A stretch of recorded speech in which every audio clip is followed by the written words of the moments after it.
evening to you, Adam. It's once again, it's good to have you here on my podcast. Uh, Yeah, it's great to be back. yeah, last podcast was really wonderful. You said some insightful things with me, and today also I'm looking forward to our podcast.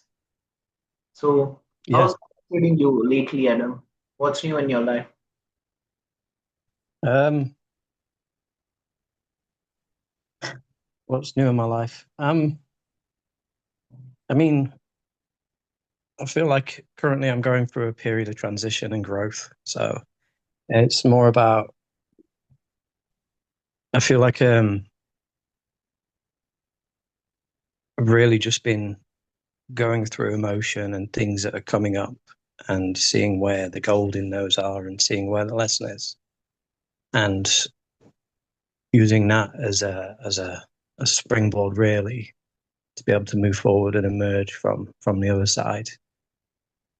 So a lot's been happening. I mean, when we last spoke, I had not long moved into the property I'm in, so I'm in the process of decorating, and there's other things that come with life, right? Yeah, So yeah. and for the new viewers or for the new audience of mine, I would like to tell that Adam is a life coach. He helps a lot of dads in figuring out life, purpose of life, manifestations, intuitive development, all sort of things. So, Adam, I would like to know that how an individual can find a purpose. Um, the purpose is individual. I mean,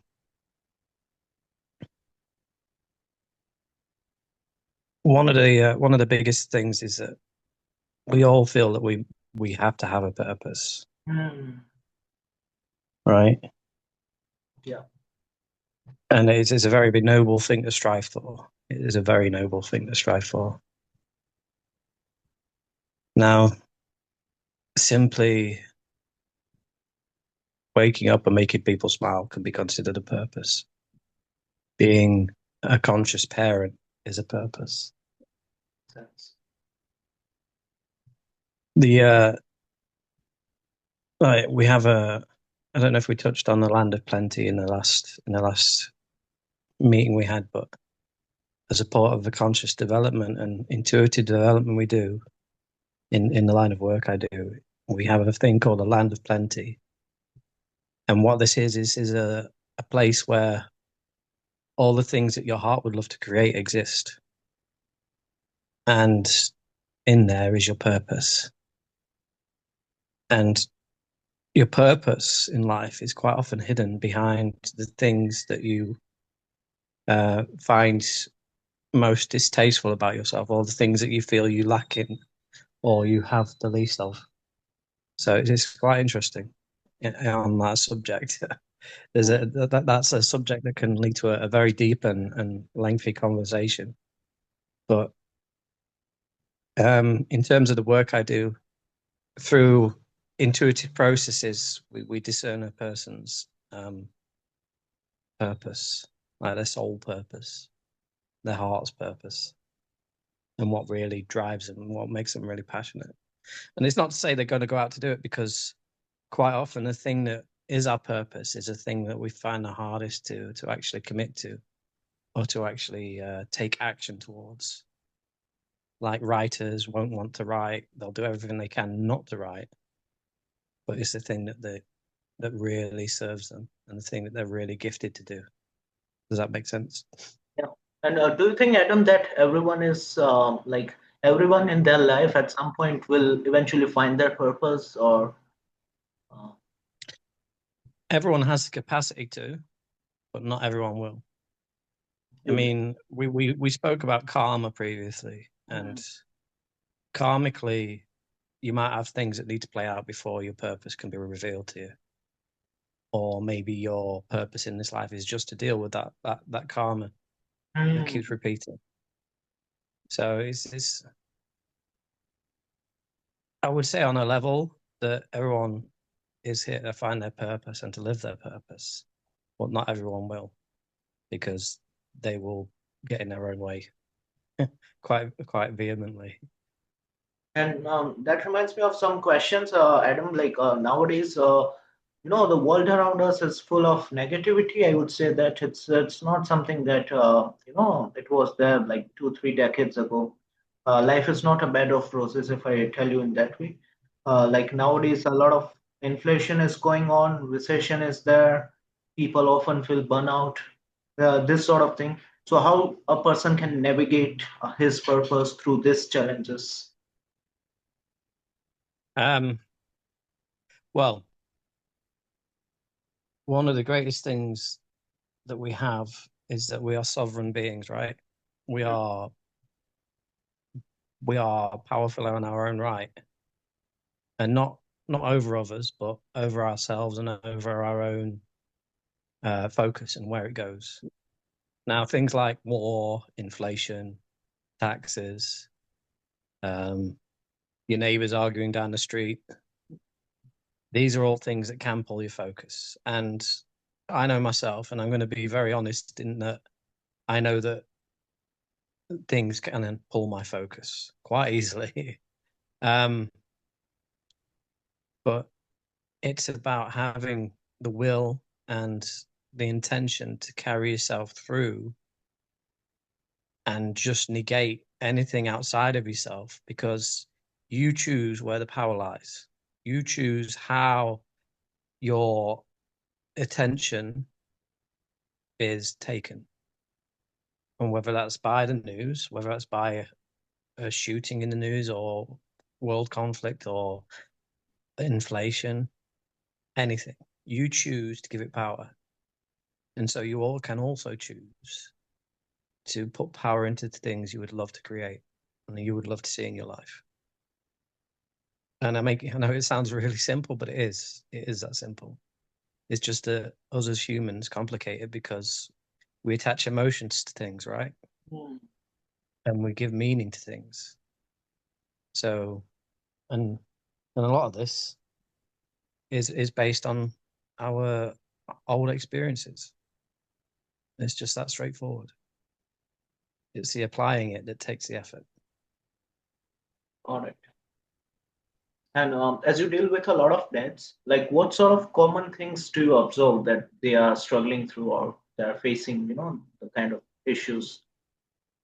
I mean, as dads in the world, one of the greatest things we face in the Western world, I don't know how it is in where you are, Janil, but I mean, dads are quite often overlooked in terms of being able to feel, being allowed to express how they feel.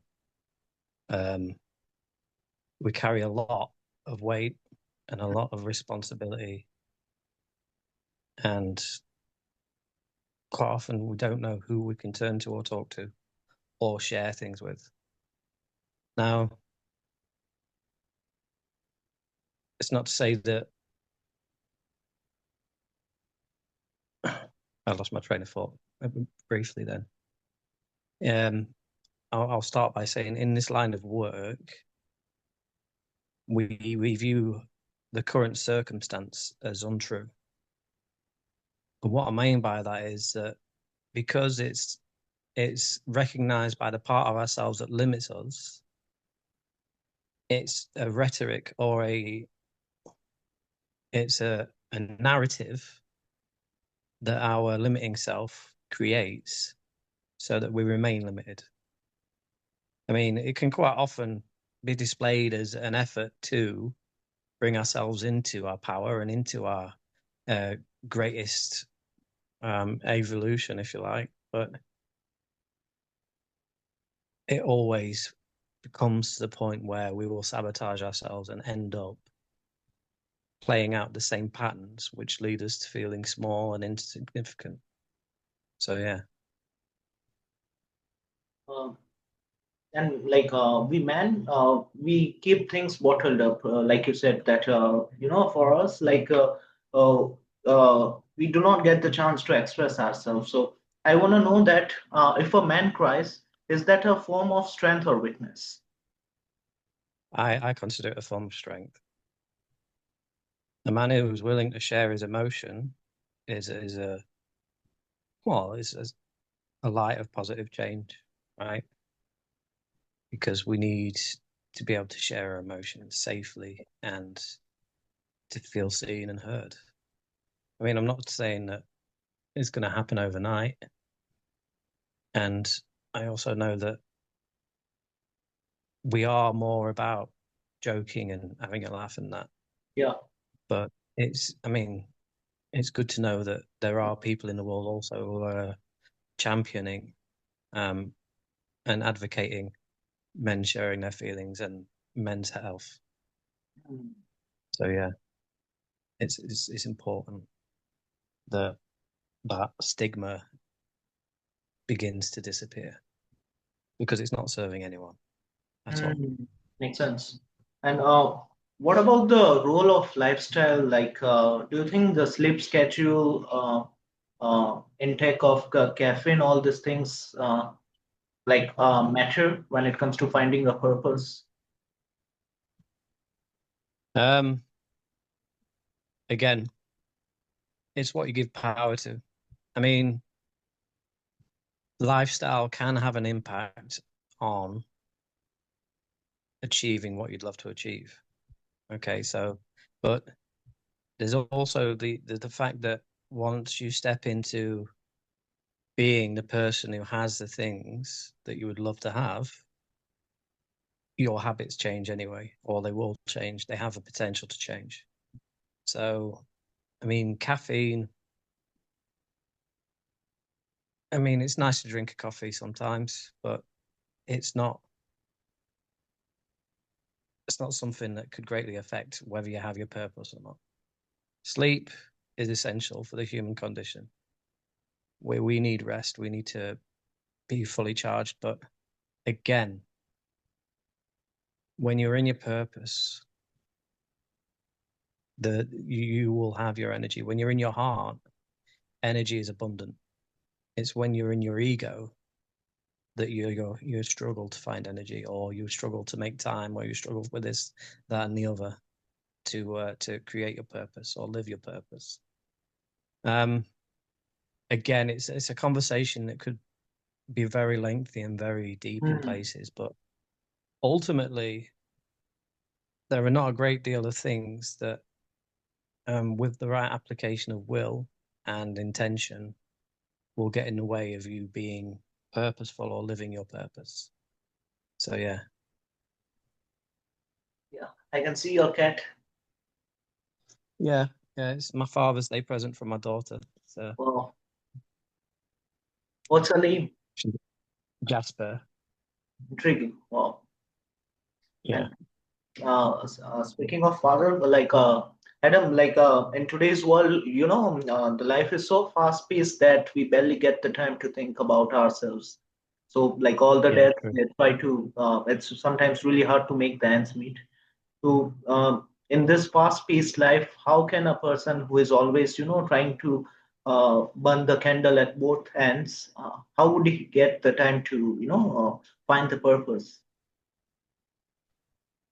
I mean, finding your purpose doesn't take long, right? I mean, an intuitive process can take 5 minutes, or it could take half an hour. I mean, in the grand scheme of things, it's not a long time.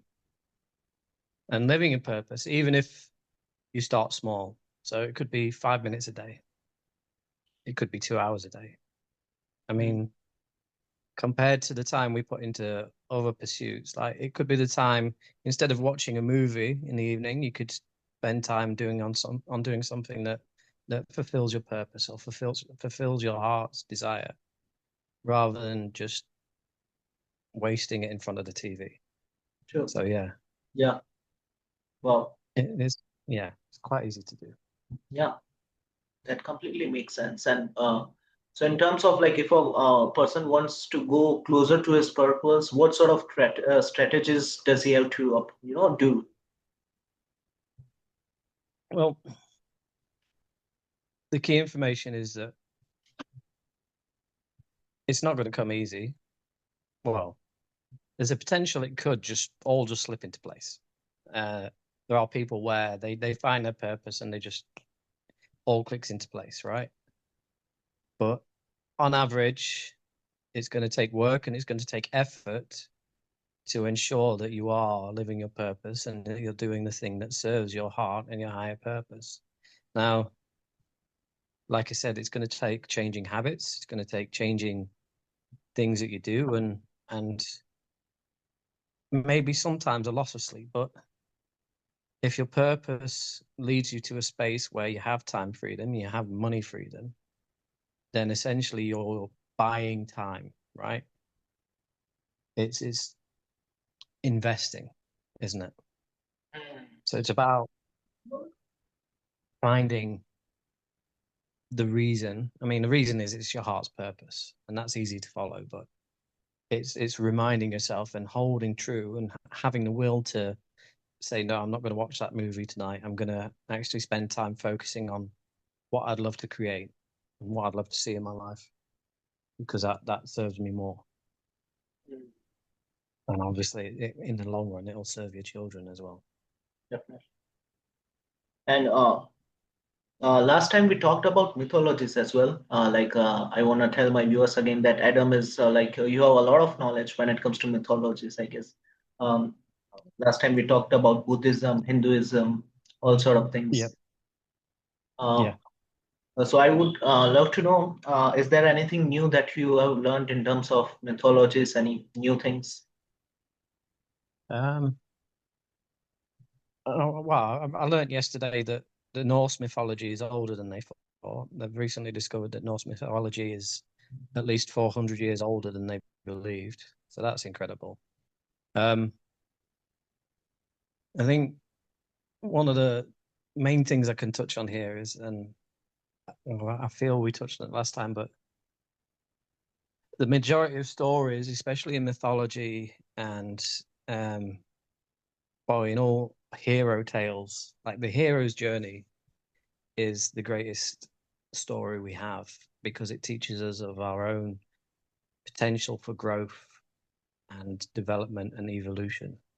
We we all at some point in time become disconnected from our power, from our strength, from our sovereignty, and we through the course of our lives in discovering our purpose, which segues nicely, we then find a way back to our power, back to our sovereignty and our gifts, which are there to be a power for good in the world, a power to serve others. Because the greatest thing in discovering our gifts is that we share it with the world.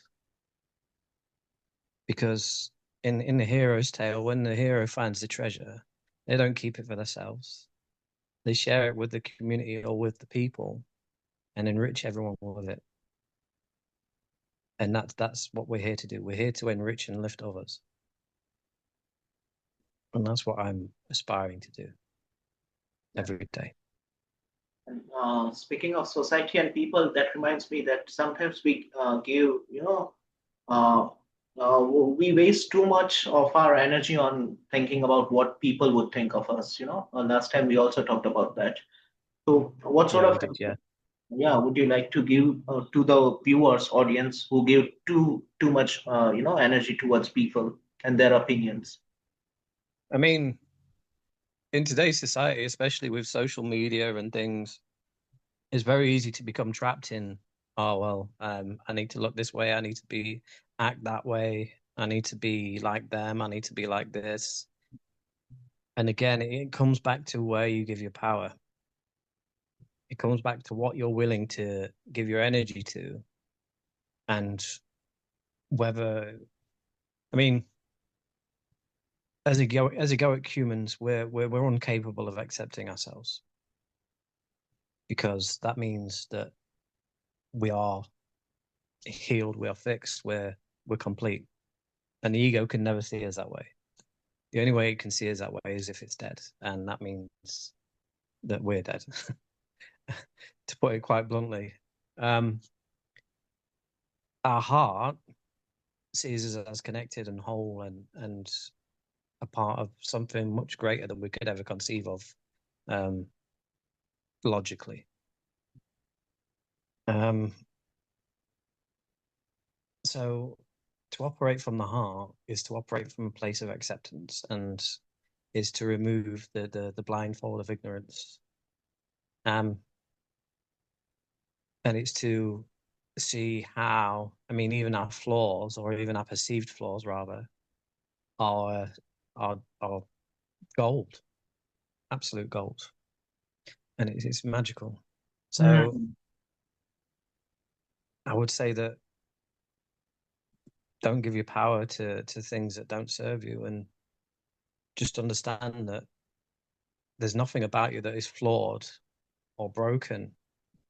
It's just that you don't understand yourself well enough to be able to see how this perceived flaw serves you, and it'll actually help you to create a life of greater purpose and greater evolution. So yeah. That makes sense. Like you answered to my next question itself, that do not chase perfectionism. Like we often, try to be perfect all the time. So there's no need of, I guess, doing that, right? No, there's definitely no need of doing that. I mean, in terms of personalities, it's actually a core limiting belief is perfectionism, because it it's created so that firstly the person who's a perfectionist can never create what they want to create or set out to create, so they always fail, and it also gives them an excuse to never begin. So it's a very deep ingrained belief, but it's also one that, when overcome, it is very liberating and empowering. And one last question, Adam, before we call it today. Like sometimes I often see that individuals tend to live either in their past or in the future. They always worry about these things. They never live in the present moment. So, what sort of advice would you like to give to those kind of people, including me? Yeah, I mean, life will always throw things at us, right? And as we discussed before, through my studies in Vipassana, I've learned that I myself also have moments where I will be swayed by what's going on in the present. Our ties to the past and the future, although they have, what's the word? I'll come back to that. Our ties to the past and the future, they do hold significance. But again, it's where are we putting the power? Where are we allowing ourselves to be pulled? Because every time you give in to an experience or something from your past, then you're giving it power. You're feeding the beast. You're allowing it to grow. And the same with the future. Anxiety of what could be is just giving energy to anxiety and helping it grow and become a massive beast. And just one of the greatest and grounding things we have is actually being present in our body. If you can spend time to just scan through your body and be present in your body, it will help you to be in the moment, because your body is in the moment. There's nothing significant. You don't have to look for anything. You don't have to try and recognize anything about your body, just that it is your body and it is here in this present moment. And the next best thing is just the breath. The Mm. breath is constant. We all breathe. And if you just take 2 minutes to just feel your breath going in and out of your nose, then it will help to center you and bring you into the moment. Well, yeah. And again, thank you, Adam, for sharing your sagacious advice. And this podcast was again entirely educational and informative. And I'm sure that my viewers uh, are gonna learn a lot of things out of this podcast. So thank you for being a part of this podcast once again. So, no, no, it's a privilege and a pleasure, my friend. It's a privilege and a pleasure. We're gonna catch up soon, Adam. Take care. Yeah. Thank you, Janelle. Yeah, bye.